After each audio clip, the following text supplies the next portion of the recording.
Junko Furuta's story is one of unimaginable horror. Her tale is a dark chapter in Japan's history. It reveals the depths of human cruelty. This essay recounts her tragic fate. Junko was a bright and cheerful high school girl. She had dreams and aspirations. Her life was brutally cut short. Her story is a stark reminder of the evils that lurk in society. The events leading to her death are shocking. They involve abduction, torture, and murder. The brutality she faced is almost beyond belief. This essay will explore these events in detail. By delving into Junko's story, we honor her memory. We also highlight the changes her case brought about. Her legacy continues to impact victim support and crime awareness. It was November 25th, 1988. Junko was on her way home from school. She was abducted by 4 teenage boys. This was the beginning of her nightmare. The leader of the group was Hiroshi Miyano. He had a reputation for violence. He and his accomplices had a sinister plan. They targeted Junko randomly. They took her to a house in Adachi, Tokyo. This house would become her prison. For 44 days, she endured unspeakable horrors. The boys tricked her into believing her life depended on their mercy. Junko's parents were frantic. They reported her missing. The police initially believed she had run away. This misconception delayed the investigation. Upon her arrival, Junko's torment began. She was forced to call her parents. She told them she was staying with a friend. This was a lie, coerced by her captors. Her captors' cruelty knew no bounds. They beat her repeatedly. They threatened her with death and worse. The psychological torment was relentless. Her ordeal was not confined to the house. The boys took her to public places. They paraded her humiliation. This added to her suffering. The initial days were just a prelude. The true extent of their depravity had yet to unfold. Junko's hope for rescue dwindled with each passing moment. Junko's captors devised new ways to torture her. They starved her. They forced her to eat cockroaches. They burned her with cigarettes and lighters. The physical abuse was relentless. They broke her bones. They disfigured her. They used various objects to inflict pain. Her screams went unheard. The psychological abuse was just as severe. They degraded her constantly. They made her feel helpless and alone. She was stripped of her dignity. The torment continued day and night. She was denied basic human needs. This left her in a state of constant agony. Her suffering was unimaginable. Section 5. The final days in her murder. By the 44th day, Junko's condition was grave.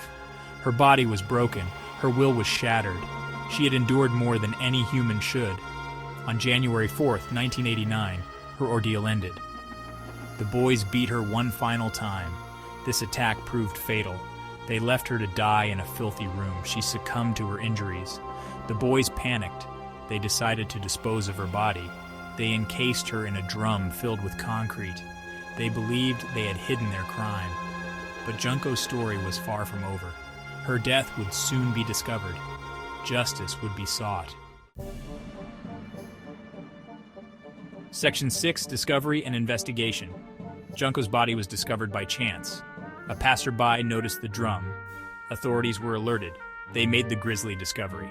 The investigation began immediately. The brutality shocked even seasoned detectives. The evidence pointed to Miyano and his friends. They were soon arrested. The confessions revealed the extent of the horror. The boys detailed their crimes without remorse. The public was outraged. The media covered the case extensively. Junko's family was devastated. They had hoped for her return. Now they faced the harsh reality of her death. The investigation continued to uncover more details. Section 7. The Trial, A Pursuit of Justice. The trial began with high public interest. The evidence was overwhelming. The boys were charged with multiple crimes. The prosecution sought the maximum penalty. The defense argued for leniency. They claimed the boys were underage.